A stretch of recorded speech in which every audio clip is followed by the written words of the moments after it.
adto mahigala sa Bangko Sentral ng Pilipinas tungod sa iyang gihimo nga nagpalupad og tabanog nga ginamit ang kwarta.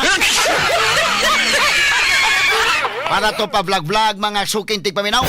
Ay kapitan gahapon sa ding atong gitawgan mibutyag nga ila kunong giaksyonan nagpadaal sa letter ngadto sa Senro nga putlon kadtong maong Royal Palm. Ambot unsang hitabua nga wa man gyud maputol dugay-dugay naman dito. Wa gyud mga higala maputol og wa mahigala dunay bata nga 6 anyos nga natumbahan og namatay. Una pa nila giputol. Straight to the point. Unsa ba? Ngano ba nga labihan man ka-late sa aksyon sa gobyerno? Katanig pagtagad lubutaga sa manuman usab nining atong tulumanon ug inyong tulumanon. Straight to the point. Samtang sa laing bahin ng atong pagpadayon mahigala sa isyu labot sa tanimbala nga aligasyon. Ang General Manager sa Mactan Cebu International Airport nga si Julius Nere Jr. ni pasalig nga matud pa wa kuno nahitabo nga insidente sa tanimbala diha sa Mactan Cebu International Airport.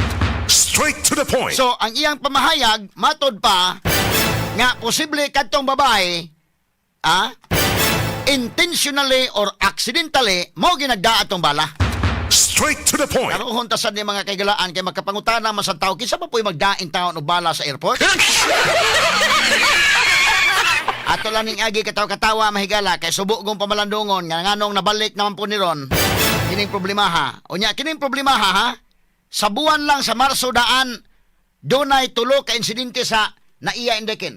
Usa ka insidente sa Clark ug usa karon sa Mactan Cebu International Airport. My God.